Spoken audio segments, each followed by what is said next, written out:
Atos 3, capítulo 3, no versículo número 2. E eu queria dizer para os irmãos aqui que em todo ambiente que eu vou, de culto ao Senhor, a gente percebe que a maioria é irmãs, são mulheres, né? E na Bíblia a gente vê muitos homens que foram levantados e mudaram a história de suas casas, de suas famílias, do povo, e a história e a evolução da história, né? A gente percebe o cuidado, o zelo e a dedicação das mulheres também, né? A gente olha para o tabernáculo, apesar de Deus ter levantado a Eliabe e o outro lá, que eu esqueci agora o nome, para fazer o tabernáculo, as mulheres também oravam lá e eram conhecidas como as filhas de Arão, tá bom? Quem foi que foi visitar o túmulo de Jesus? As mulheres. Quem era que estava no pé da cruz quando Jesus estava sendo crucificado? Tinha um homem lá, mas tinha mais mulheres, né? Quando Jesus prega no capítulo número 5 do Evangelho segundo João, capítulo 4 do Evangelho segundo João, há uma mulher que está no poço, ela vai anunciar uma cidade. Quem foi que anunciou? A mulher. E todas as pessoas voltaram para ouvir. Quando Paulo chega em Filipos, quem é que está orando na beira do rio? As mulheres. Qual poder Jesus escrevendo das mulheres?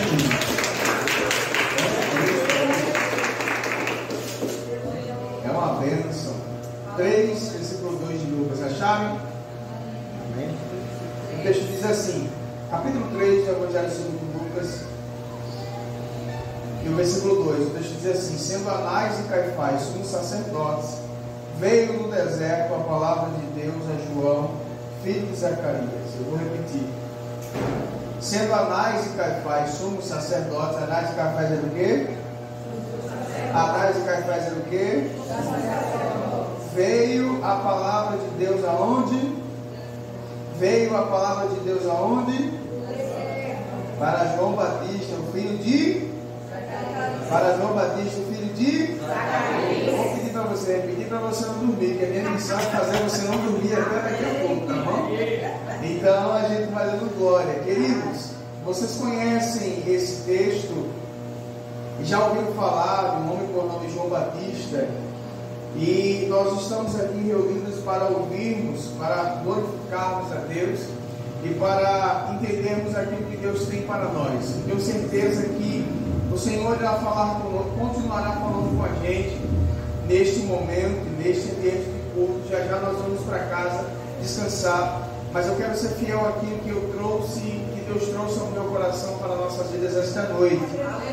Nós entendemos que esse ambiente que esse menino está crescendo, que este homem está crescendo, é um ambiente que não é muito favorável. Porque, irmãos, porque se espera algo de alguém que cresce numa família que já tem o seu legado. Por quê? João Batista é filho de sacerdote, e culturalmente falando, era necessário que o filho de sacerdote fosse um sacerdote. É-se esperado que o filho de um professor seja um professor. É esperado que o filho de um pastor seja um bom líder ou um pastor. É esperado de um bom pai, de uma boa mãe. É esperado dos pais que os seus filhos cresçam, amadureçam e sigam a sua vida, sigam sua carreira profissional. Eu tenho um testemunho pessoal que minha mãe, ela era analfabeta até hoje, mas ela disse para mim uma vez, e disse assim: André, todas as vezes que você faz isso na escola e você não quer estudar, eu não tenho nada para lhe dar. As coisas que eu enfrento no meu trabalho é para sustentar você.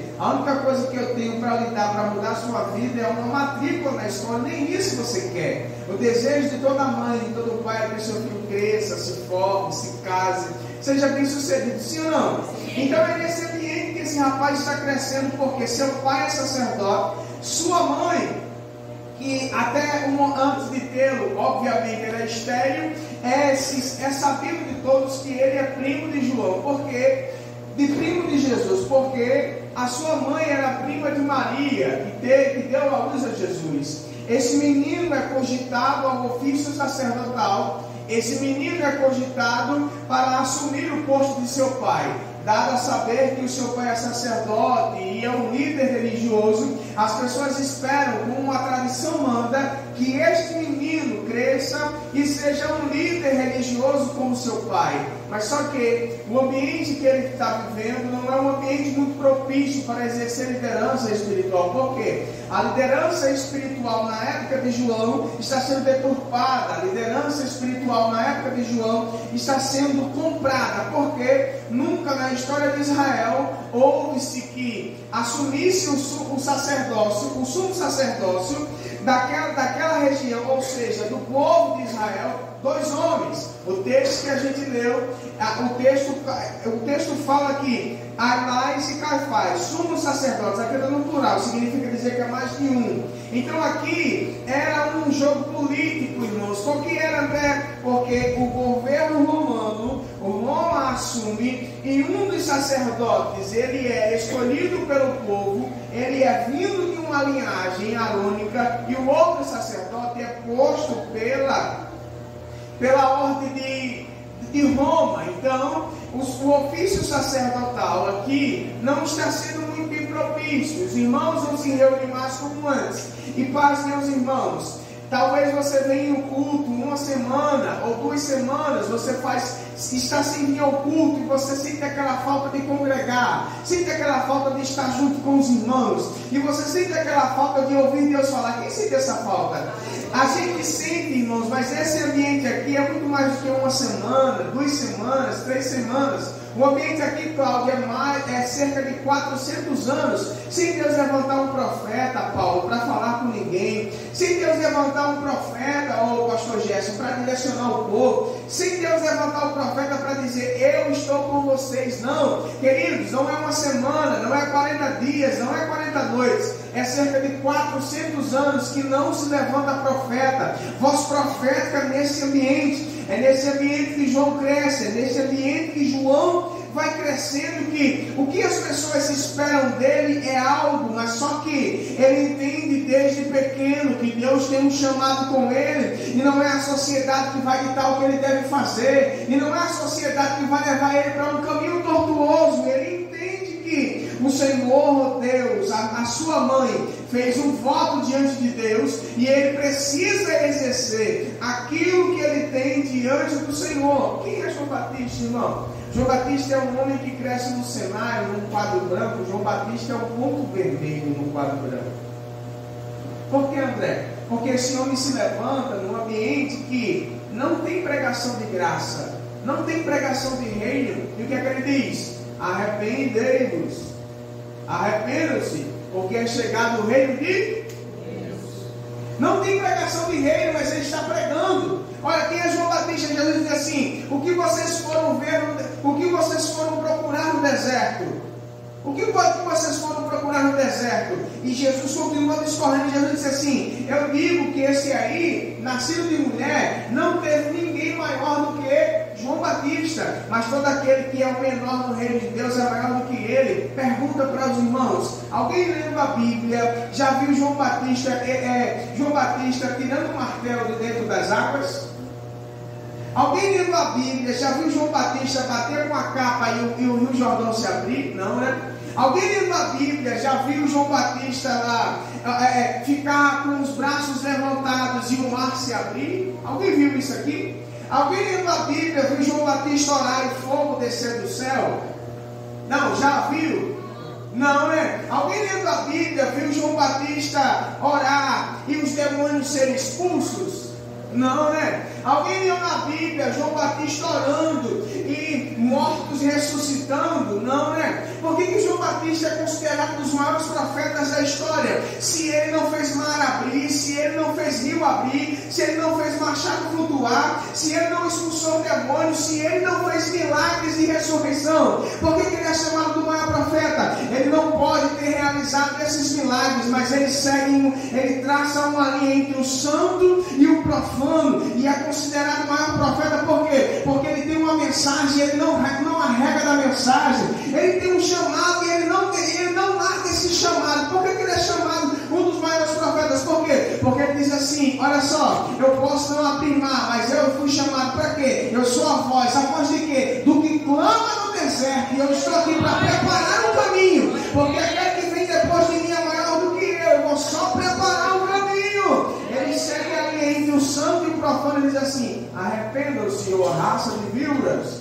Quem vos ensinou a fugir da ira vindoura? Produzam frutos dignos de arrependimento. Quem é que fala disso, irmão?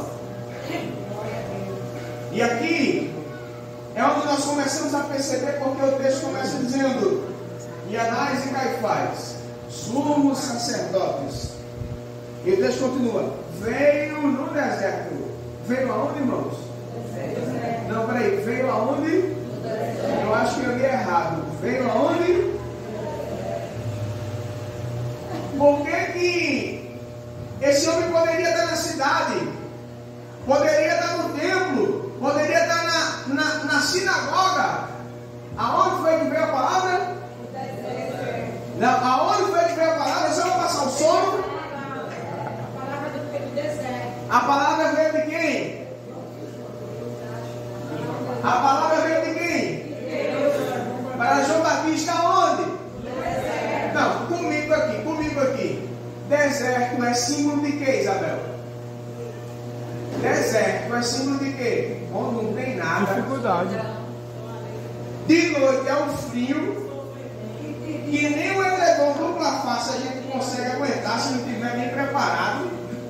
Olha, deserto é símbolo de quê? Onde não tem água fácil, onde não tem alimento, onde não tem socorro presente, onde não tem alguém para te ajudar na melhor hora ou na pior hora.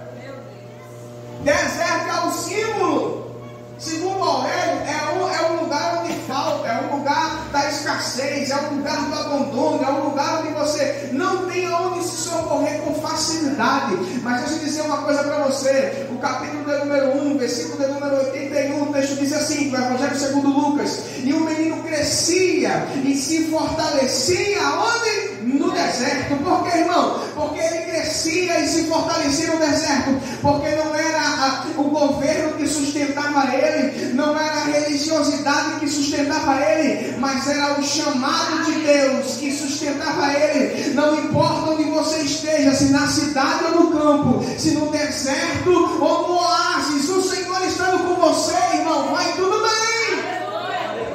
Vai começar a passar o sono agora, queridos. Por quê? Porque deserto, segundo Aurélio, é lugar de escassez, onde não há ajuda, onde não há socorro. Mas só que o texto original da palavra deserto significa lugar da palavra de Deus. Não entendi não, André. Deixa eu dizer uma coisa para você que ficou aqui até 11h35 da noite. Dizer uma coisa para você. Eu não sei qual adversidade você está enfrentando, qual dificuldade você está passando, ou o deserto que você está. Deixa eu dizer uma coisa para você. Deserto significa dizer que é o lugar onde a palavra de Deus vai falar com você, querido. É o lugar onde Deus se manifestará na sua vida. É o lugar onde Deus mostrará para você que é na sua fraqueza que Ele aperfeiçoa o poder dele. Você acredita nisso, irmão? Porque esse homem está crescendo, ele está no deserto, queridos. Depois tu lá em casa, o capítulo 3 do Evangelho de Lucas, ele está no deserto, irmãos, e se junta uma multidão para ouvir um cara. Não tem voz profética nesse ambiente, não tem ninguém se levantando como voz profética, mas ele diz assim, e a palavra dele não é bacaninha não, sabe? É dura mesmo, é pancada, sabe? É sem azeite mesmo, é no seco. Ô raça de víboras! Aí um fica olhando pro outro. Quem foi que ensinou vocês a fugir da ira vindoura? Produzam frutos dignos de arrependimento. Irmão, a palavra de João Batista é dura. E aonde? É no deserto. Mas a multidão está seguindo ele. Por quê? Porque quando Deus chama o homem e a mulher de Deus, não interessa o ambiente onde ele esteja. Se a vontade de Deus é esta, irmão, vai florescer. Ainda que seja no deserto. Você acredita nisso, irmão? Por que, queridos, isso? Porque ele cresce e inicia o seu ministério onde? No deserto. Repete comigo, deserto. Ainda que eu esteja, será esse lugar que virá a palavra de Deus a mim. Você acredita nisso, querido? É no deserto, irmão. E olha só, lendo a Bíblia, eu fiquei contrariado. Por quê? Porque a Bíblia nos mostra situações adversas, dificuldades e desertos totalmente diferentes daquilo que a gente imagina. A gente vem, e eu estava ouvindo alguns testemunhos aqui dos irmãos, e a gente, quando passa por alguma dificuldade, olha, eu estou num vendaval muito grande, parece que passa um furacão na minha casa. Olha, parece que Deus não está vendo essa situação em minha vida. Sabe, irmão? Tem situações que a gente diz assim: ô Deus, o Senhor, por favor, pode orar um pouquinho aqui para mim, porque parece que o Senhor só olha para o irmão aqui do lado, sabe?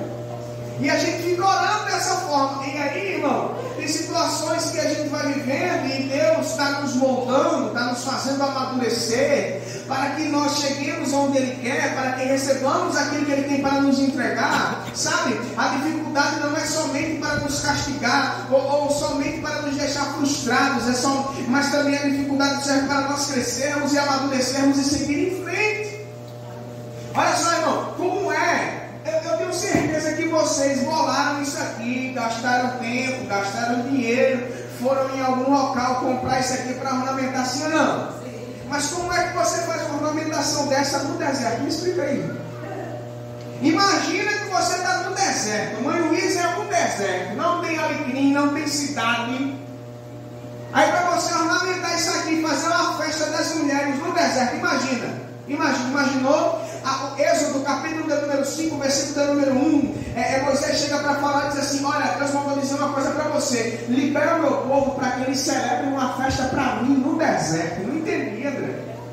Como é que se celebra uma festa no deserto se é lugar onde não tem nada, se é lugar onde não tem ajuda, não tem água, não tem ornamentação fácil, sabe? Quando é Deus que diz assim: libera eles, porque aqui no Egito tem tudo, mas não tem festa para mim. Libera eles, porque na tua visão o deserto não tem nada, mas eu estou no deserto com eles, e a festa, a abundância de alegria, a fartura. Por quê? Porque o deserto com Deus é festa, irmãos.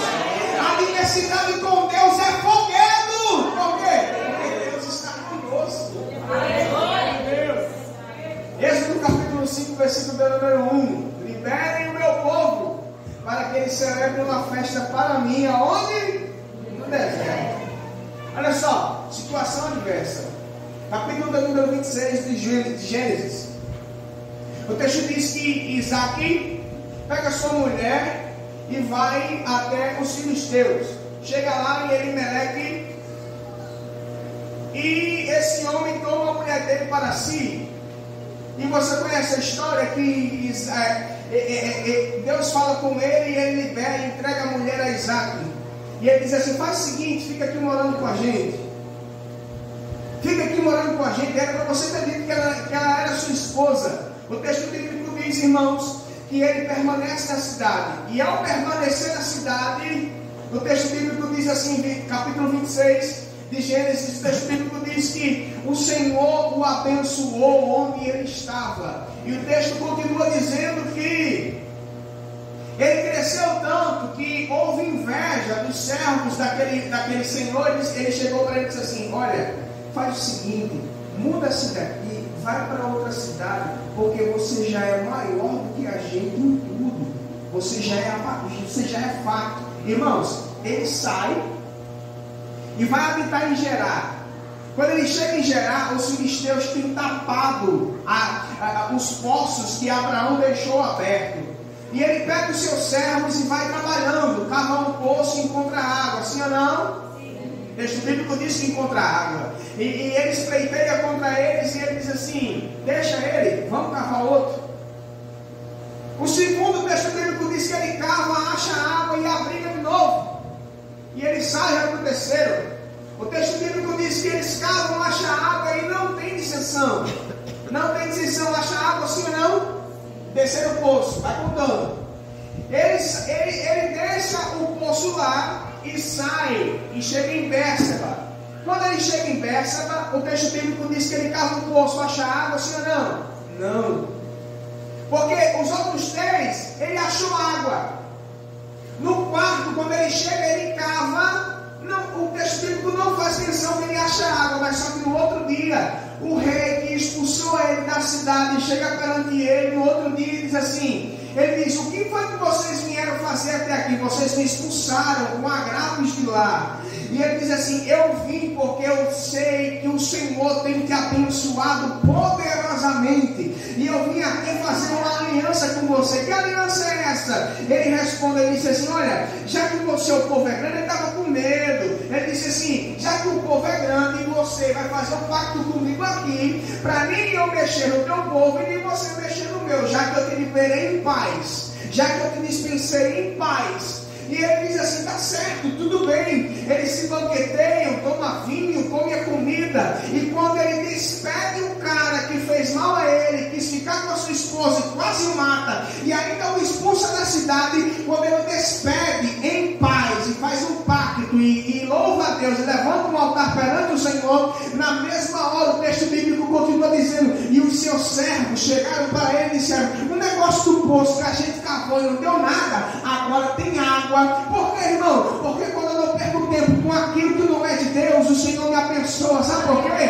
Porque quando alguém falou dele, quando alguém caluniou ele, quando alguém quis perseguiu, expulsou, ele não ficou com lamúrias do canto, dizendo assim, vou pagar na mesma moeda. Não, ele disse, vou fazer minha vontade, vou fazer a vontade de Deus, que é o que? Abençoar aquele que me amaldiçoa, bendizer aquele que me maldiz. E quando ele faz isso, irmão, sabe o que é isso aqui? Comunhão.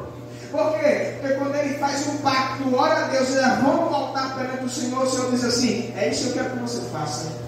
Porque aquilo que as pessoas fazem com você, eu que vou tratar com elas, mas aquilo que eu te entreguei é para você exercer. Sabe por quê, irmão? No outro dia o cara chega para ele e diz assim, o negócio do poço, a gente cavou 3, 2 teve briga, um ficou na outra cidade, o que a gente cavou aqui não tinha água, agora tem água. Tem água, sabe o que é isso, irmão? É a abundância. Quando eu começo a seguir a Deus, não importa o ambiente onde eu esteja, a bênção do Senhor me acompanha, né, irmão? Estamos falando de deserto, sim ou não? Sim. Estamos falando de deserto, sim ou não? Sim. Queridos, a escassez aqui, pastor Gerson, porque eu estou falando sobre onde cresceu e se iniciou o ministério de João. E foi aonde? Foi aonde? No deserto. Queridos, olha só. E esse ministério se inicia, e esse avivamento acontece por causa do ministério de João. Ele está preparando o caminho para o Senhor. E olha só, falando sobre escassez e deserto, irmãos. Elias, porque tem coisas que a gente faz, Isabel, que há consequências até para nós. Mas se for a mão de Deus, Deus vai cuidar da gente. Ouviu o pastor Jess falando aqui? Ele diz assim, não vai chover, capítulo 17 de 1 Reis, não vai chover, nem orvalho vai cair sobre a terra. Sabe aqueles respingos que a gente chama de neblina aqui, sabe aquelas folhas que ficam com água em cima ali, é orvalho. Ele diz, não vai chover e nem orvalho vai cair sobre a terra. Durante quanto tempo? 3 anos e meio. Irmão, ele está incluído no pacote, sim ou não? Porque se ele disse que não vai cair chuva e nem orvalho sobre a terra, ele está no paraíso, não, ele está na terra.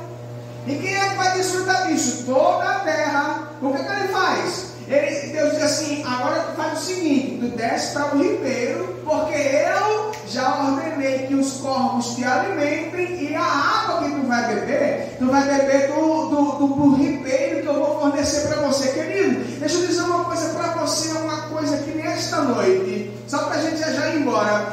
Quando você se dispõe a fazer a vontade de Deus, talvez tenha consequências para você aquilo que você esteja fazendo, mas Deus te mandou ir, obedece, porque mesmo que aperte, o Senhor não vai deixar faltar nada para você, irmão. Glória a Deus. E olha só, tem coisas que Deus não concorda com a gente, e Deus é o maior exemplo de psicologia, irmão, Fábio. É o maior, sabe por quê? Porque o psicólogo vai nos ajudar a tratar com a nossa mente, a lidar com as nossas ansiedades e perceber em que momento a gente precisa agir para que essa ansiedade não nos domine. Ai Deus, Elias, depois que passa um tempo, Elias recebe a notícia que a mulher de Acabe diz assim, ou fala para Elias, que eu vou mandar arrancar a cabeça dele. Eu vou mandar fazer o quê? Matá-lo. Irmãos, isso aqui é interessante, porque o cara ora e cai fogo do céu. O cara ora de novo, cai fogo de novo. O cara ora de novo, cai fogo de novo. O cara diz que não vai chover, não chove. Aí uma mulher diz assim: eu vou matar ele, ele corre. Tá, meu irmão? Isso não é muito estranho não, sabe por quê? Porque tem momentos em nossas vidas que Deus vai nos colocar em situações para lidar com nós mesmos. E esse cara sabe dessa notícia e ele vai para o deserto. Vai para onde? Ele vai para onde? Deserto. Quando ele chega no deserto, ele diz assim: ó Senhor, me mata. Eu queria que o Senhor fizesse um favor para mim. Me mata. Porque aqueles que foram levantados, todos morreram ao fio da espada. Me mata. Ele encontra no deserto um arbusto, se deita debaixo e dorme. Irmão, você já foi acordado por algum... O irmão disse ali que passou uma dificuldade assim, espiritual no sono, né, que ele teve. Mas quando você é acordado por Deus, Elias, ele foi acordado por um anjo que o Senhor enviou. E quando ele acorda, ele foi dormir pedindo o quê? Amor. Ele foi dormir pedindo o quê? Amor. Nós como pais, ou como irmãos em Cristo, quando ouve alguém dizendo isso, não vou orar por ele, porque assim, isso não é um pensamento legal, olha, não dá certo. Mas Deus que conhece tudo, irmão. Ninguém barulha por Deus, ele foi dormir pedindo o quê? Foi dormir pedindo o quê? Morrer. Aí quando ele se levanta, quando o anjo acorda ele olha para o lado e tem um pão assado na brasa e uma tigela de água. Coma e beba. Ele pediu o quê? Aí o anjo diz assim: coma e beba, porque muito longa é a tua jornada. Não entendi, irmão. Ele pediu a morte, e Deus diz assim: a sua caminhada ainda é longa, tu vai morrer agora não. Ele dorme de novo, o anjo vai lá e olha, Elias, coma pão e beba água, porque muito longa é a sua jornada. Ele se levanta, irmão, ao invés de ele caminhar e ir fazer o que Deus queria que ele fizesse, ele entra dentro de uma caverna. Aí sabe, aquela longanimidade do capítulo 5, versículo número 22 de Gálatas, é Deus que é longânimo, irmão. Deus chega na caverna e pergunta para ele: ô Elias, tu está fazendo o que aí? Ele disse: Senhor, eu não sou digno não, sabe? Os meus antepassados eu não consigo representá-los. Eu queria mesmo era morrer, sabe? Aí Deus chama ele para fora da caverna. Ele ouve o terremoto, sente a terra tremer, o vento é forte e impetuoso. Ele baixa a sua cabeça em rendição. Aí Deus chega para ele numa brisa suave e pergunta de novo: tu está fazendo o que aí, Elias? Ele diz: eu não sou melhor do que os meus antepassados, eu mereço a morte do Senhor. Até aqueles que foram mortos, já foram 3 mil mortos, mais de 3 mil mortos, quase 7 mil. Aí Deus diz assim para ele: os 7 mil não morreu. Eu levantei uma geração de 7 mil que não se dobrou.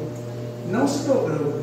Agora tu faz o seguinte, Elias, percebe, irmão, que Deus não entra na lamúria, na comiseração de Elias, que ele diz que quer morrer, não represento, não isso, não aquilo, não isso, não aquilo.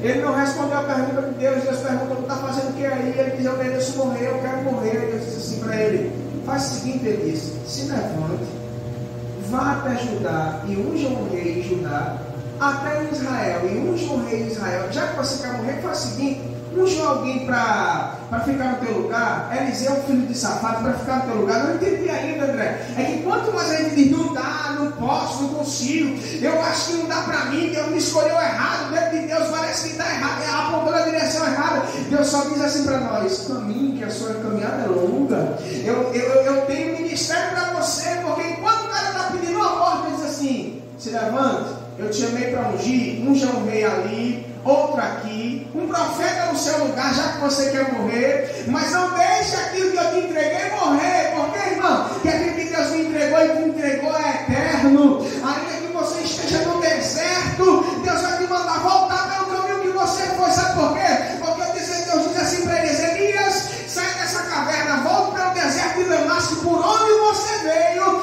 e vai ungir um rei em Judá, em Israel, e um profeta no seu lugar. E aqui eu encerro, irmão.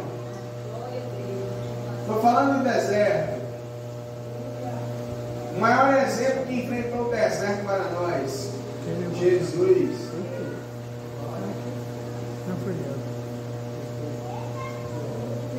Eu tinha um negócio pessoal comigo que eu não podia ficar com fome muitas horas, não, sabe? Eu também. A minha esposa já conhecia, que está com fome. A fisionomia mudava.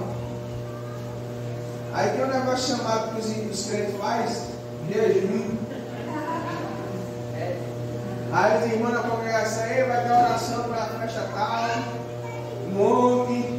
A gente vai orar para essa causa e vamos jejuar. E eu, obreiro, novo convertido, pode jejuar também. Querido, eu não sabia que Deus queria tratar essa área comigo. Eu não podia ficar com fome, não. Eu estava meio-dia, já estava já por ali. Se desse 2 horas, já estava já quase. Aí eu passei 3 horas, 4 horas, às vezes o dia inteiro, às vezes 3 dias sem comer, só tomando água, comendo alguma coisa, sem comer direito.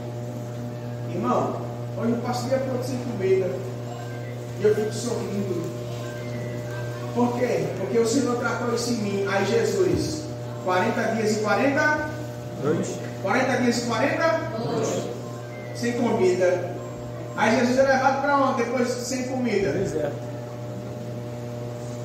Aí o que é que bota na frente de Jesus? Aí ele diz assim: ó, só transforma essas pedras em pães se tu és o Filho de Deus. Jesus foi tentado aqui, sim ou não? Sim ou não, irmão? Sim. E nunca perdeu um propósito. Está em jejum, na hora do almoço, a mulher, ele esqueci de apresentar a Deus. É só eu que aconteceu isso comigo? Não. Sabe não, né? Aí Jesus, lá, 40 dias e 40 noites. O diabo leva ele para a esquerda, leva ele para a direita, leva ele para lá, leva ele para cá. E ele diz assim: vai de Satanás, sai de perto de mim. Depois que Jesus venceu a tentação, irmão, Jesus continua no deserto, sim ou não? Sim. Jesus estava fraco fisicamente, sim ou não? Sim. Aí a provisão. Porque não importa o ambiente que você esteja, se você está debaixo da autoridade e da direção de Deus, irmão, a providência chega. Jesus está no deserto, anjos do céu vêm servir Jesus, Jesus se alimenta lá. Sabe por quê, irmão? Porque deserto é o lugar onde vem a palavra de Deus para nós.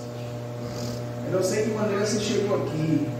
Eu não sei qual deserto você está enfrentando. Se é um deserto financeiro, se é um deserto espiritual, se é um deserto emocional, se é um deserto interno, conflitante dentro de você. Eu não sei. De uma coisa eu tenho certeza, que Deus usa situações para nos moldar, sabe? O livro que leva o nome de Jó diz assim: ele fere, mas suas mãos podem curar. Não, vou repetir. Ele fere, mas suas mãos podem curar. O que é isso, André? É porque Deus está tratando da ferida que você está, para que você cure outros, para que você ajude a sarar outros. Irmãos, a situação que Jó viveu foi intensa. E ele disse assim: e uma voz saiu de dentro de uma rede, eu ouvi e falou comigo. E depois de Deus fazer várias perguntas sem resposta do mesmo, ele diz assim: eu só te conhecia de ouvir falar, mas hoje os meus olhos te contemplam. Sabe o que é isso, irmãos?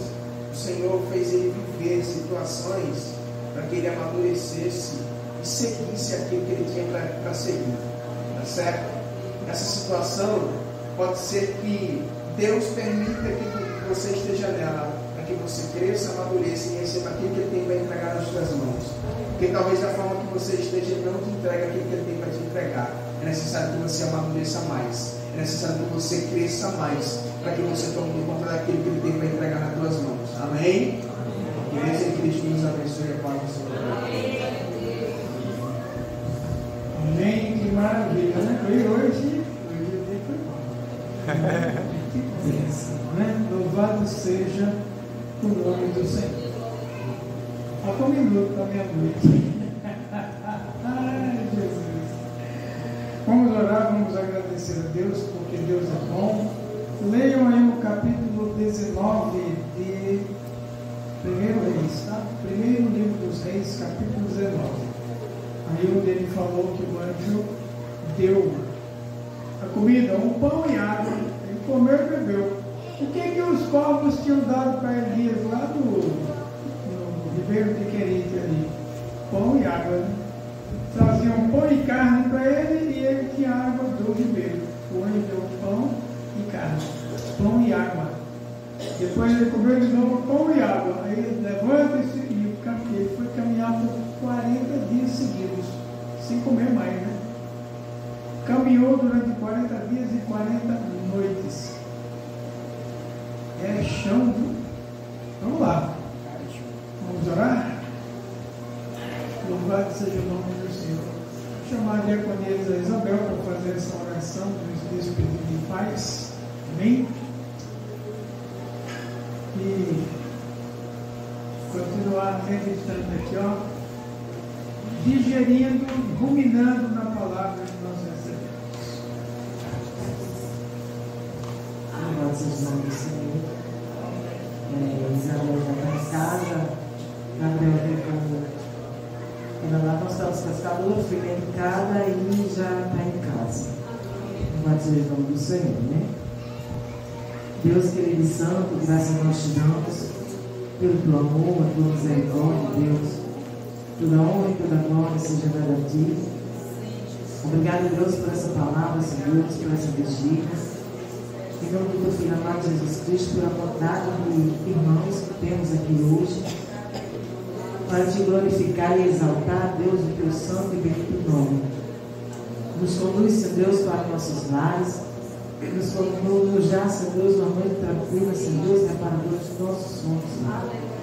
Uma manhã, Senhor Deus, abençoada para a tua honra e a glória do teu santo nome. E que amanhã à noite nós estejamos aqui, Senhor Deus, novamente. Mais uma vez, Senhor Deus, com todo louvor, com toda expressão, Senhor Deus, de louvor e gratidão a ti, adorando, Senhor Deus, exaltando o teu santo nome. Obrigado, Deus querido, em nome de Jesus. Amém. Amém? Estou feliz aí pela participação de vocês. Amém? Que Deus recompense vocês grandemente. Obrigado, Patiola, por participar conosco. Viu? Deus lhe abençoe. Deus nos abençoe. Amém. Deus lhe fortaleça. Que o amor de Deus, nosso Pai, a graça do Senhor Jesus, a comunhão e as consolações do Espírito Santo sejam sobre o povo de Deus, hoje e eternamente. Todos dizem? Amém. Obrigado.